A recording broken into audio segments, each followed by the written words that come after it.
कि नारा देश का लगाया जाता है, नाम देश का लिया जाता है और तिजोरियां दोस्त की भरी जाती है। ऐसी आर्थिक नीतियां आज देश के अंदर लाई जा रही है। लेकिन हम ऐसा देश नहीं चाहते हैं जहां आम लोगों के पास रोटी नहीं हो और प्रधानमंत्री के पास चलने के लिए 8,500 करोड़ का विमान हो।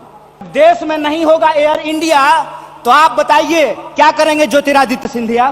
आपके पुरखों ने जिन अंग्रेजों की चापलूसी की थी उन अंग्रेजों से लड़ करके हमने इस देश को आजादी दिलाई। इस बात को याद रखिएगा। फायदा होगा तो प्रधानमंत्री जी के दोस्त का और नुकसान होगा तो इस देश के आम लोगों का पैसा जो एसबीआई में पड़ा हुआ है उसका, ये हम नहीं चलने देंगे। इस बात को याद रखिएगा।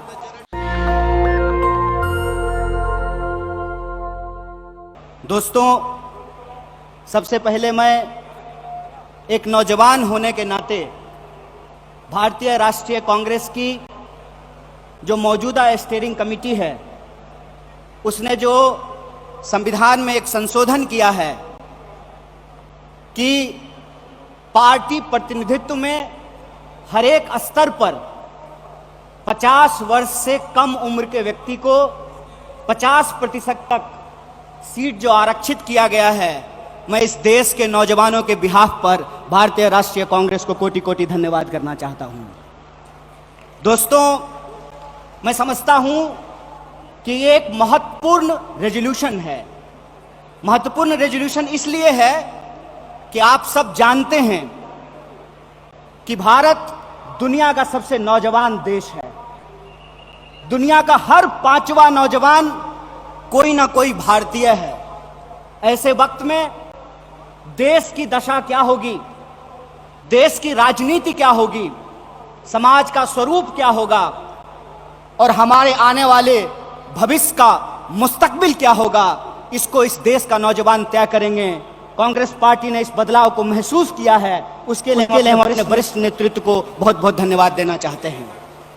दोस्तों, आज जब रायपुर में देश की सबसे पुरानी पार्टी उसका 50वां महाधिवेशन हो रहा है तो हमारे सामने कुछ महत्वपूर्ण सवाल हैं और उन्हीं महत्वपूर्ण सवालों पर चर्चा करने के लिए यह हमारा डिस्कशन हो रहा है, यह प्लेनरी सेशन हो रहा है। और यहां मैं आपके बीच मौजूद हूं हमारे देश के इकोनॉमिक, आर्थिक और राजनीतिक रेजोल्यूशन क्या होना चाहिए उसके संबंध में कुछ बातें रखने के लिए। सबसे पहली बात तो हमको यह समझना चाहिए, देश की अर्थव्यवस्था देश के लोगों को नजरअंदाज करके नहीं चल सकती है। कोई भी ऐसी आर्थिक नीति जिसमें देश के लोगों को नजरअंदाज किया गया है वो आर्थिक नीति देश की आर्थिक नीति नहीं हो सकती है। और आज हम जिस मोड़ पर खड़े हैं हम देख रहे हैं कि नारा देश का लगाया जाता है, नाम देश का लिया जाता है और तिजोरियां दोस्त की भरी जाती है। ऐसी आर्थिक नीतियां आज देश के अंदर लाई जा रही है। मेरा एक सीधा सवाल है इस देश के हुक्मरानों से, कांग्रेस पार्टी का एक आम कार्यकर्ता होने के चलते, कि ऐसी कौन सी ऐसी नीति है कि देश गरीब हो रहा है। हमारा आर्थिक आंकड़ा हमको बताता है कि देश में सबसे ज्यादा बेरोजगारी है आज के वक्त में। कोई ऐसा सेक्टर नहीं है जहां बेरोजगारी सर चढ़ करके बोल नहीं रही है। आप तमाम सर्वे उठा करके देख लीजिए, लगातार अमीर और गरीब की खाई बढ़ती जा रही है। इस देश के संसाधनों पर मुट्ठी भर लोगों का कब्जा होता जा रहा है। वैसी परिस्थिति में जो देश की संकल्पना है, जिसको महात्मा गांधी ने देखा है, जिसको मौलाना अबुल कलाम आजाद ने देखा है, जिसको सुभाष चंद्र बोस ने देखा है, जिसको श्रीमती इंदिरा गांधी ने देखा, जिसको स्वर्गीय राजीव गांधी ने देखा, जिसको इस देश की संविधान ने इस रूप में वर्णित किया है कि देश देश के लोगों से बनता है। जब देश देश के लोगों से बनता है तो आप मुझे बताइए कि देश कैसे गरीब हो रहा है और देश के 2-4 पूंजीपति कैसे अमीर हो रहे हैं। यह कौन सी ऐसी जादू की छड़ी है जो मौजूदा सरकार चला रही है।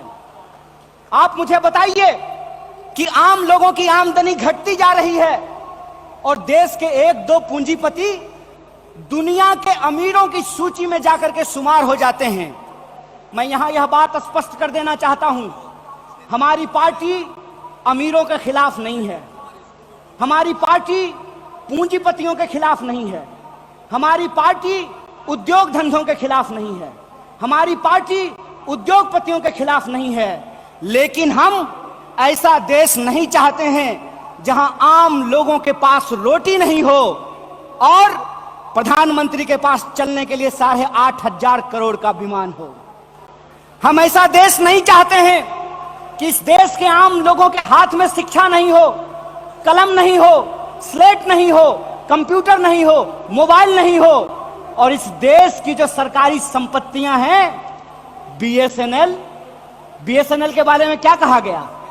बीएसएनएल के बारे में कहा गया बीएसएनएल का मतलब होता है भाई साहब नहीं लगेगा। अरे भाई साहब नहीं लगेगा तो आप मुझे बताइए कि जियो धन धनाधन कैसे करेगा? यह सवाल आज इस देश के सामने खड़ा है। सरकार क्या करेगी? यह सवाल मैं पूछना चाहता हूं इस देश के नीति निर्माताओं से कि अगर एयर इंडिया नहीं होगा, जब देश में नहीं होगा एयर इंडिया, तो आप बताइए क्या करेंगे ज्योतिरादित्य सिंधिया? जब एयर इंडिया नहीं होगा, जब रेलवे नहीं होगा, जब बीएसएनएल नहीं होगा, तो मैं कहता हूं कि इस देश में मंत्री की क्या जरूरत है? जब देश में जनता नहीं होगी तो फिर इस देश में सरकार की क्या जरूरत है? जब देश में स्कूल नहीं होगा, अस्पताल नहीं होंगे, सड़कें नहीं होंगी, तो आप मुझे बताइए कि फिर संसद की क्या जरूरत है? इस देश की जो पूरी की पूरी संकल्पना है, उस संकल्पना को आज एक बार फिर से कांग्रेस के राष्ट्रीय महाधिवेशन में पुनर्विचारित करने की जरूरत है। देश का मतलब होता है देश में रहने वाले लोग। डीडी नेशनल पर एक कार्यक्रम आया करता था, नेहरू जी की किताब है discovery of India. Discovery of India के एपिसोड में नेहरू जी आम लोगों से पूछते हैं कि बताइए कौन है भारत माता? किसको भारत माता कहते हैं? भारत माता इस देश में रहने वाले लोग हैं। जब हम भारत माता की जय बोलते हैं तो भारत माता की जय बोलने का मतलब है इस देश के 140 करोड़ लोगों की जय।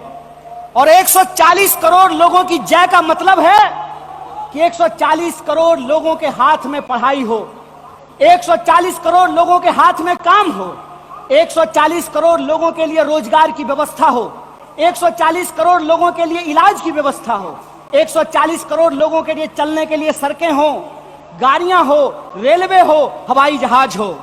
और आपने देखा कि देश में कुछ लोग लोकतंत्र को अपनी बपौती समझ लिए हैं।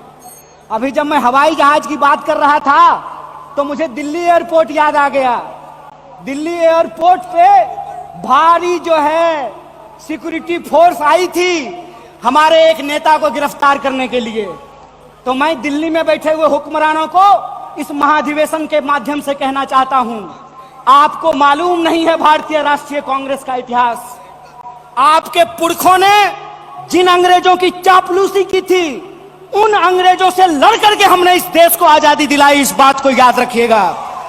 ना आपके जेल से डरेंगे, ना आपके मुकदमे से डरेंगे, ना आपकी लाठियों से डरेंगे, ना आपकी गोलियों से डरेंगे। भारतीय राष्ट्रीय कांग्रेस इस देश की पार्टी है और इस देश के हकूक के लिए लड़ती रहेगी। इस बात को याद रखिएगा। और आज के समय में जो आर्थिक लूट की नीतियां चल रही हैं कि प्राइवेटाइजेशन ऑफ प्रॉफिट और सोशलाइजेशन ऑफ लॉस, फायदा होगा तो अदानी का और नुकसान होगा तो एलआईसी का, ये हम नहीं चलने देंगे। इस बात को आप याद रखिएगा। फायदा होगा तो प्रधानमंत्री जी के दोस्त का और नुकसान होगा तो इस देश के आम लोगों का पैसा जो एसबीआई में पड़ा हुआ है उसका, ये हम नहीं चलने देंगे। इस बात को याद रखिएगा। इसीलिए हमारा पॉलिटिकल और इकोनॉमिक रेजोल्यूशन ये है कि भारतीय राष्ट्रीय कांग्रेस इंडियन कॉन्स्टिट्यूशन का सेफ गार्ड है। हम इंडियन कॉन्स्टिट्यूशन के पहरेदार हैं, हम इंडियन कॉन्स्टिट्यूशन के असली चौकीदार हैं। इस बात को याद रखिएगा। और इंडियन कॉन्स्टिट्यूशन इस बात को रिजॉल्व करता है, we the people of India. और यह जो we the people of India है, इसमें इस देश में रहने वाले वो तमाम लोग, चाहे हिंदू हो, मुसलमान हो, सिख हो, ईसाई हो, जैन हो, पारसी हो, बुद्धिस्ट हो, या वैसे भी लोग जो किसी धर्म को नहीं मानते हैं, वो सब भारत के लोग हैं और उनके हकूक के लिए, उनके अधिकार के लिए, कल्याणकारी राज्य की अवधारणा को बचाए रखने के लिए भारतीय राष्ट्रीय कांग्रेस संघर्ष करेगी।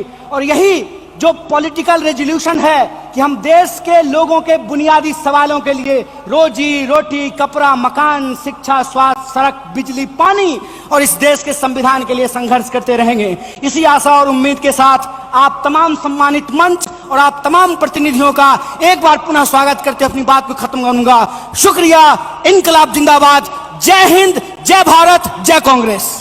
नेशनल दस्तक की आपसे गुजारिश है कि अगर इसको बचाना चाहते हैं तो नेशनल दस्तक को सब्सक्राइब करने के लिए रेड कलर के सब्सक्राइब बटन को दबाएं, फिर बेल आइकन की घंटी दबाएं। नेशनल दस्तक को बचाने के लिए बहुत जरूरी है कि हर खबर को शेयर करें, लाइक करें, कमेंट जरूर करें।